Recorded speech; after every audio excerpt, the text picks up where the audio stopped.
and welcome back to Foundation Fabs of Flushes week 4. Yes, that's right, we are pretty much halfway through summer, and why is the time going so fast when the weather outside is so beautiful?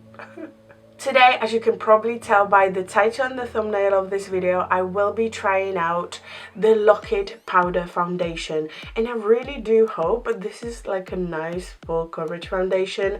Its sister, the Lock-It Liquid Foundation, is like a mask when you put it on. So does this come close? Let's see. If you would like to see how the Lock-It Powder Foundation looks like and wears like on an oily, acne-prone skin, then all you have to do is keep on watching. Okay, let's get to it. I'm on the KVD website. The Lock-It Powder Foundation is currently on offer the day I'm filming this, and it's $22 or original price $37. I got the shade Light 30, which is in the light family. There's a reasonable shade range to this foundation, and what I do like about this is that it is refillable, reusable, and it does reduce sort of the wastefulness of compacts. Let's read the claims. This fast full coverage powder foundation delivers instant blurring and extreme long wear, all wrapped up in a sleek refillable compact. Experience pore perfecting, flawless full coverage Lock-It Powder Foundation is formulated with silky smooth rice powder extract to help blur away imperfections, while kaolin, a clay mineral known to help absorb excess oil, gives a diffused matte finish without feeling dry. So it's ideal for a range of skin types, including oily, dry, textured and smooth.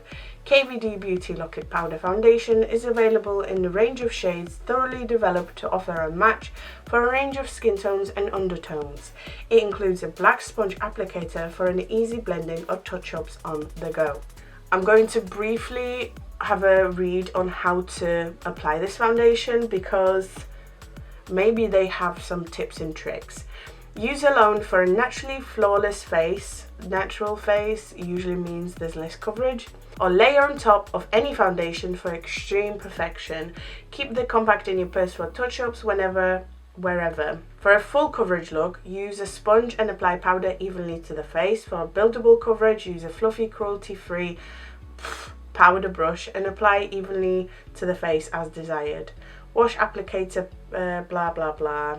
Okay, I have my foundation, I have my sponge, let's try this on.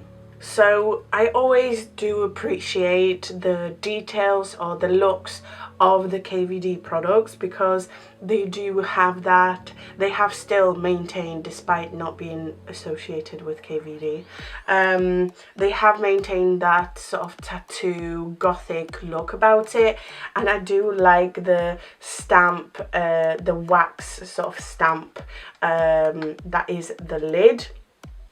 It does come with a mirror. What I don't like about this compact is that it's quite like high, quite thick. It could easily just be a little less bulky in that sense. It does come, and the instructions do say that you can take the compact out, the powder itself out by pressing into this little tiny hole at the back. I'm very hopeful. This might be just a little light, but we know I have an obsession with buying too light of a foundation. When I opened the box, the sponge was right here in this little groove at the top. There's no like separation between where you can put your sponge, so you'd have to sort of hold it on top of the powder. Not a big issue, but kind of a little annoying. I am going to try the sponge that they have provided. It does show up, since it is a black sponge, it will show up really well. I did moisturize my skin prior to putting this on. I've probably put the moisturizer on about half an hour ago, maybe even longer. This will be quite a hard test for KVD, I think, because if you have not yet noticed the pattern of, I'm just looking at my schedule of filming. The drugstore has sort of the same name or a similar formulation to the high end. So they're like little jewels in between. I don't know. Anyway, this is one side of my face with one layer of the powder foundation on, applied with a sponge in comparison to my bare face. It does have a lot of coverage, but I can honestly say already it doesn't look as nice as the Rimmel foundation last week. It looks a lot more dry, and wherever the moisturiser was still sort of sat at the surface, it looks quite patchy. So like around my hairline, it looks very dry.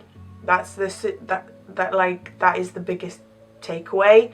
The coverage is sort of a solid medium. I do have a little bit of redness here on my cheek, and I can't seem to be able to cover that. Let's carry on. I'm going to grab a brush and try a brush on the other side. And this is the other side of my face with one layer of the foundation on, applied with a brush this time. This looks so much better than the sponge side and a lot less dry. It doesn't like to be placed on my nose. Doesn't look very nice, and like I said, it looks very, very dry. I do want to take my sponge rather than the applicator they provide and see if, because like that already to me, I feel like it looks better on the sponge. Look, this one looks very, very smooth, whereas this looks very porous, which should help with the texture, but it just, I don't know, maybe it works better with a different sponge. So I'm sort of building the coverage on my jaw, and honestly, I would have been like, I hate this foundation just because of the applicator. I feel like the sponge they provide is the reason why I don't like this side so much. Don't want to overdo it because it's clearly like clinging to, I didn't even know I have dry skin, okay? You guys, at the moment I look and feel like, you know, like in Victorian times people would wear white faces and like put loads of powder. That's how I feel right now, and I don't like it. It just, honestly, it looks very powdery, super dry, and it like clings onto every little flaky bit of skin that I have. I cannot see this looking good on a dry skin. I genuinely cannot. I will carry on because I do want to see whether it just needs that little bit more hydration, but I already don't have high hopes for it. For it to already look worse than a drugstore foundation, which I tested out last week, let's see if it can handle a little bit of bronzer, or am I going to brush the coverage away by putting bronzer on. My bronzer's looking a little patchy. And by little, I mean a lot. You know how much I love bronzer. My bronzer needs to look beautiful.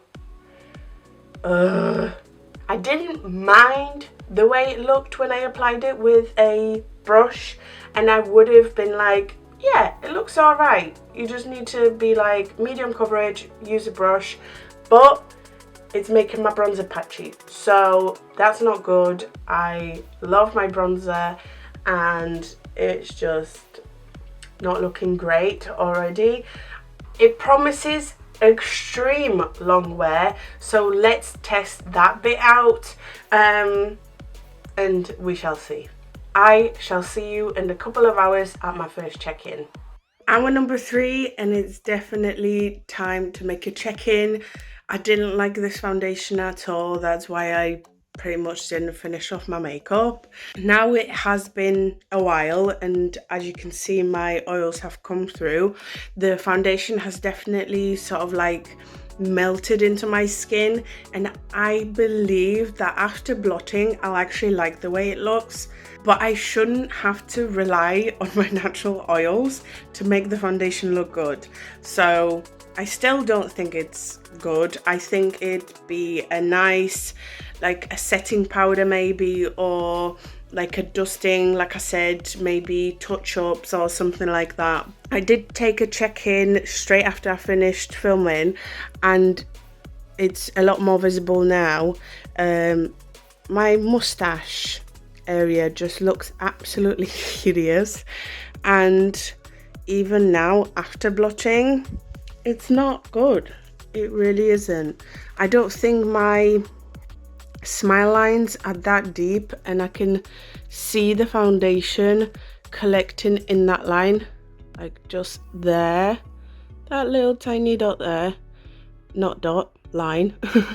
And then if I move my nostrils, you can see how cakey and like how much it collects. So if you've got any more lines than I do, that's not gonna look cute. Like that line there, that's the deepest line I have on my forehead, and you can see it's collecting. It's not like super bad, but I would expect this from a drugstore foundation, not from something that costs like what, £33, around £30, £27, something like that.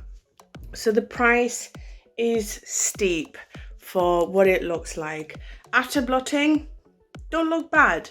It doesn't look bad, but again, is it worth that price? No. Okay, it's been a while since I've done a check-in. It is hour number 10, and this is what my face looks like. I've been out in the sun, spending time with the family, and my face doesn't look bad, but I'm going to... Rude. Shut up, dog. But I'm going to make this short and sweet. It's just not worth the money. For the foundation to have to sort of sink into the skin, to have to wait for it to look good, are you going to buy that foundation? Like I said from the start, I don't think it's a bad like powder, and it does have like decent coverage, and it does look nice once it does sink in. So I don't think you'll waste your money when you buy it, but like initially it just genuinely did not look nice. There was something wrong with it. It's not like I moisturized and immediately put it on. I literally waited like easily half an hour, maybe 40 minutes before I applied that powder on top, and you could see like how awkward my hairline was because it like stuck awkwardly, and then that crease just made me think it's going to cling onto like wetness, and it was patchy. Like my bronzer was patchy at some point, and it's just, like I said, there's just not enough for me to be able to be like, yes, it's a good foundation, because again, considering I just tested the Rimmel Lasting Finish powder foundation, and that one is like fraction of the price, and it worked very well. I hope you have enjoyed that. This was week number 4 of Foundation Fabs or Flushes. As always, thank you so much for watching. You are the best. If you have enjoyed this video, please like, comment, subscribe, and I hope to see you next week with another foundation, with another Fabs or Flushes. Thank you so much for watching.